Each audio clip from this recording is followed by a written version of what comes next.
And now that you've finished your first actionable step or the first piece of work as a video editor, and you have some basic fundamental video editing things down, things like cutting, things like using the effect controls, and generally knowing what's happening inside of Premiere Pro, it is very important now that we keep learning the fundamentals of video editing so that we can make you basically a very good basic video editor, a very good beginner video editor who knows all the fundamentals, so that when you have a good base, just as I said in the intro, when you have a good base, you can then build on all the advanced things, okay? Which is why in this actual session, we're gonna have now like 3 sessions in which we're gonna discuss a few different fundamental basic editing concepts which you need to know, and then we'll have our second actionable step, and then we can move on to becoming an advanced video editor, okay? So one of these 3 sessions is going to be talking about text, and this is the one which we're going to be talking about text in, all right? We'll be covering a variety of different topics like text settings, text fonts, you know, different fonts that you got to use, the essential graphics tab. We'll be covering, we'll be creating our own text, and we'll also be creating 2 text presets in our motion graphics tab to actually use in the rest of our video. And these are presets that you can actually use in your own videos, okay?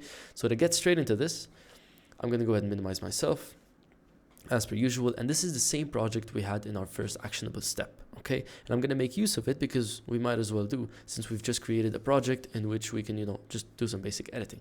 So the first thing I want to go through is what the essential graphics tab is and how to create text, okay? So creating text inside of Premiere Pro is extremely simple. It's extremely important at the same time. All you have to do is hover over to your text tool and click on anywhere on your screen.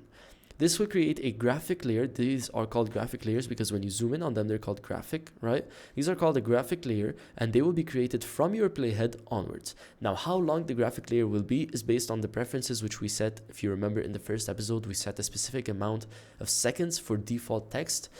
Mine is set to 1 second. So once we click on T and we click on the screen, we're going to get this red box over here, which allows us to type things inside of it. And we'll also get the graphic layer on our timeline. So I'm just going to type text for now. All right. And what you'll notice is a few things. First of all, what you'll notice is that our text itself, our text box, right, is actually also visible in our effect controls. So it's really interesting. If I select my arrow tool now, once more, my text box goes from being red or a text that I can change into a text that I can move. So now if I move anything, it's just going to change the properties of the text. Whereas if I use the text tool, I can then actually highlight the text and change what's inside of it. Okay, so that's the first thing we got to learn, that to use the text tool, we're going to to change the text, we're going to have to select our text tool. Okay, now, once we got that down, it goes really easy from here.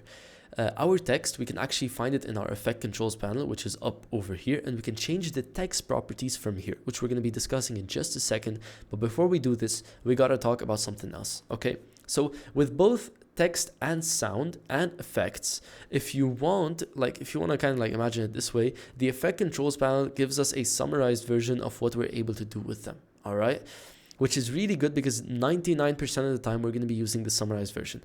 Sorry, let's say 95% of the time, all right? But the remaining 5%, we're actually going to be needing an entire window, or an entire window that just showcases all the tools that we can change these different variables with, all right? So that means something like text. If I have it over here and I click on this arrow right here, I'm going to get access to all of these tools.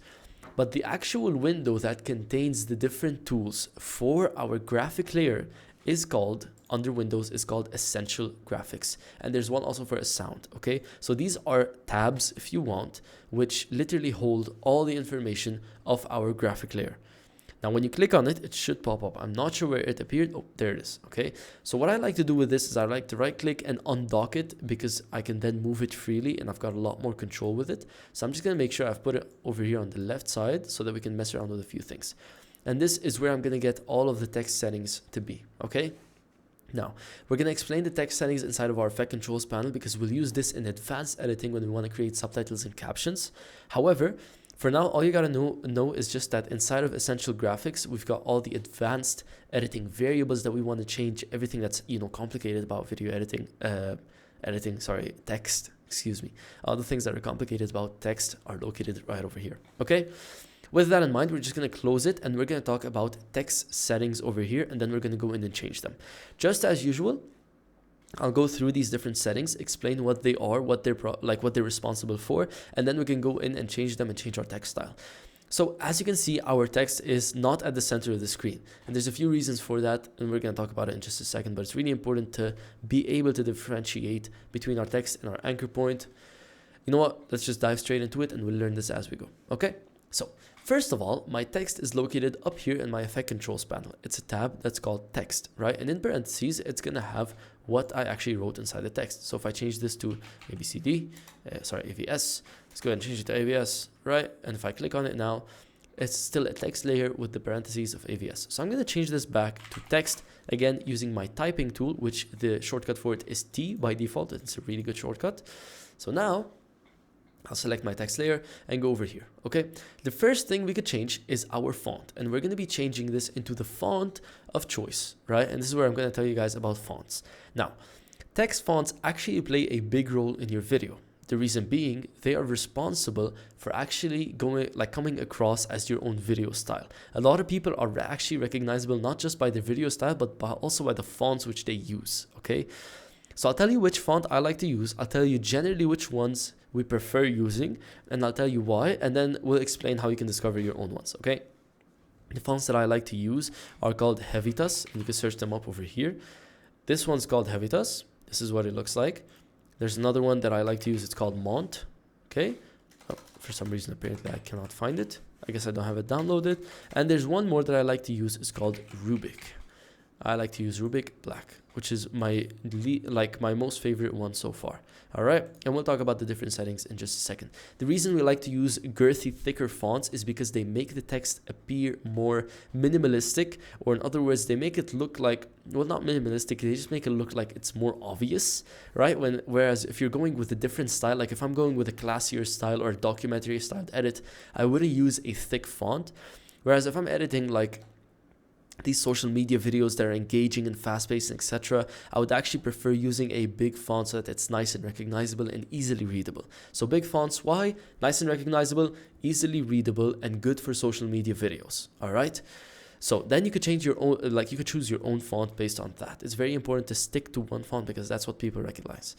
Next up, you've got these, what I like to call the sub settings, or these are like your font style. So instead of just having the option to choose the font, you can actually choose if the font you want, if you want it to be light, if you want it to be light and italic, if you want it to be medium, black, bold, black italic.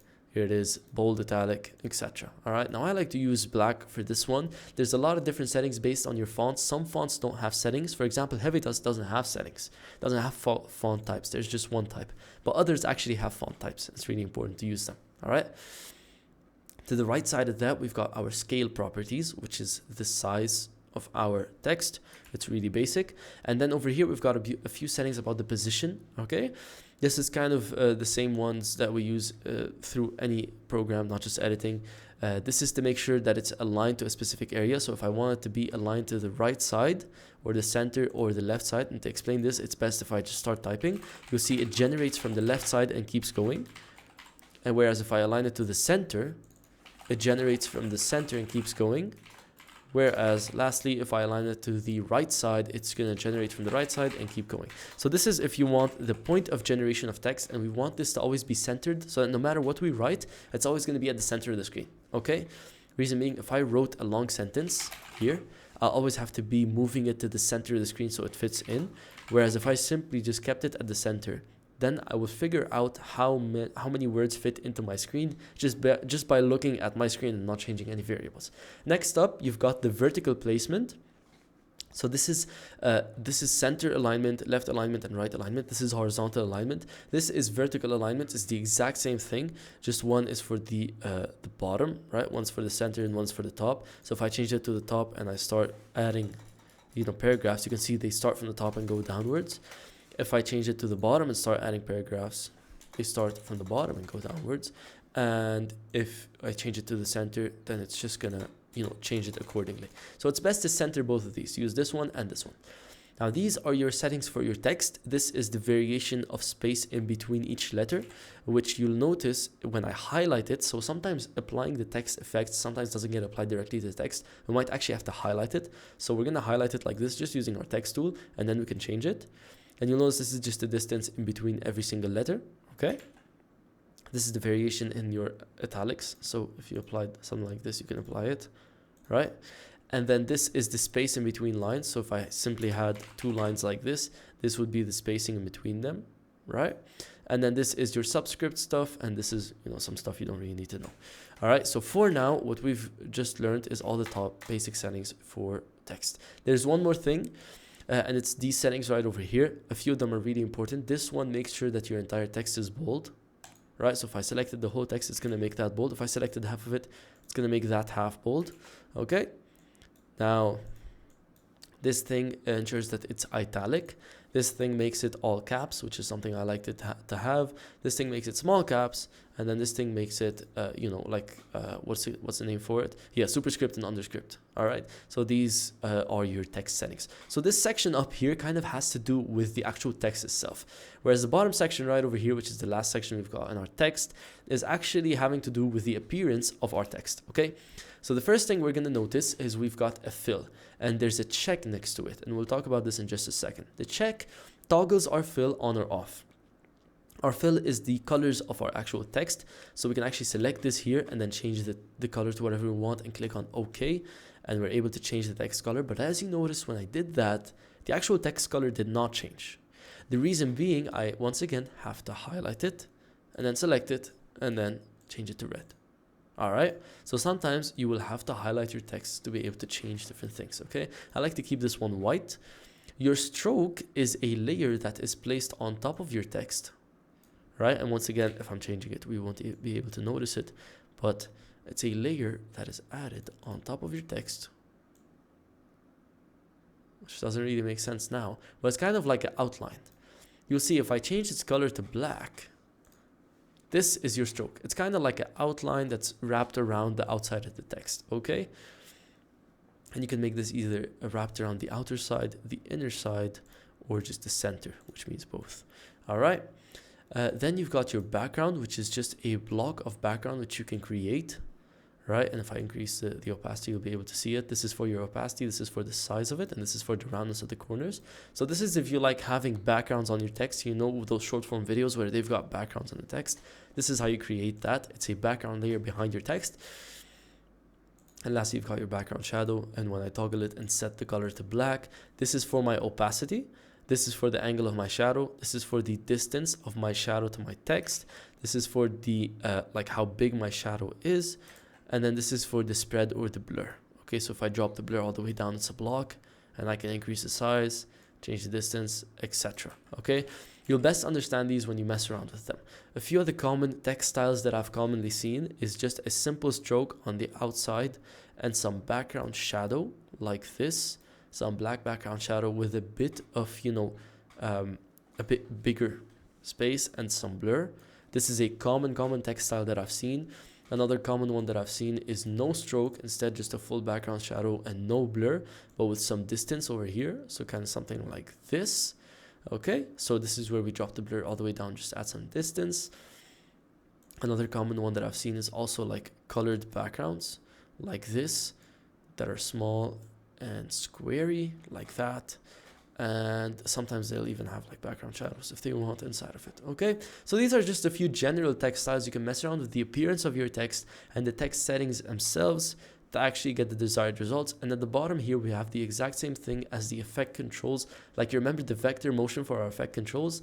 Yep, we have the exact same thing over here just for text, and we don't really use this that much unless we want to animate different things, which we'll learn in the advanced editing techniques. Okay, so for now, as I promised, let's go ahead and go through and create our own text style. To create my own text style, I like to use a font of Rubik. I then like to make sure it's black, center align it on both sides. I also like to make sure that if I had two paragraphs, there's minimal spacing in between them. And I want to make sure they're always all caps. Then I make the fill white, and I simply just add either like this, like a bloggy background shadow, which to do that, all we gotta do is set the color to black, make sure the opacity is high, give the drop shadow an angle, and then just simply give it like the lowest amount of blur, increase the size, and then give it some distance. The reason I like to use this instead of a stroke is just because this looks more nice and more smooth. This is my personal text style, and I've been using a common one now where I just add a bit more blur, and this looks a bit better.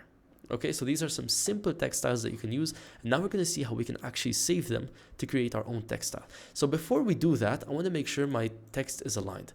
So I'm going to select my arrow tool and place it using the anchor point, because remember, when we move our text, the anchor point stays at the center.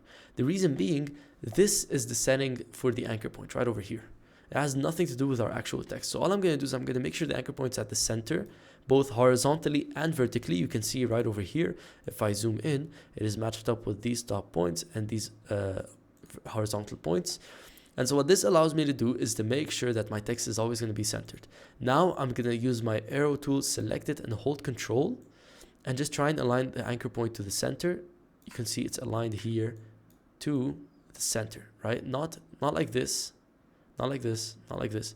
The anchor point is aligned to the center. And since the anchor point is at the center, the whole thing is at the center.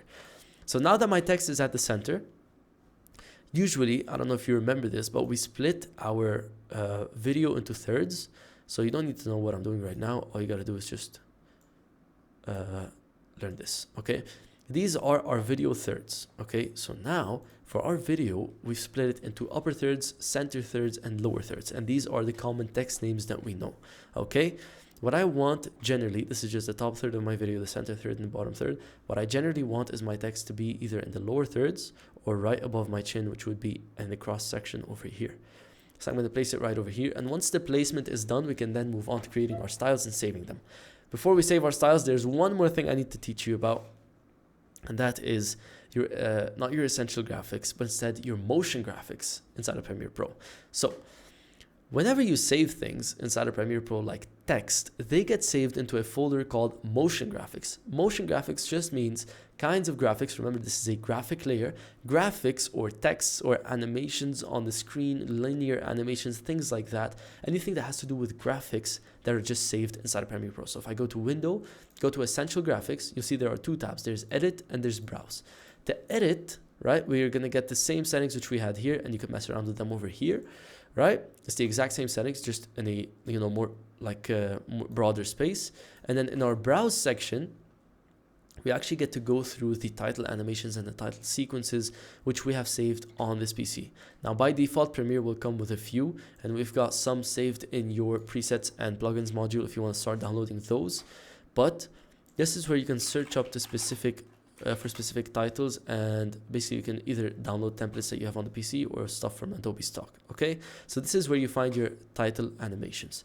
So now all I'm gonna do is I'm gonna take this text style, right, this one with some background blur. I'm gonna refine it a tiny bit because I don't like the way it looks now. I would say maybe something like this looks a bit better. I want the blur to be minimal, but I also want it to be visible at the same time, and I'm just gonna add some distance to it as well, something like that. Maybe a bit less. That looks pretty cool. Maybe a bit more. Looks very nice. And now to save this as a text, all I gotta do is right click and go to export as motion graphics template.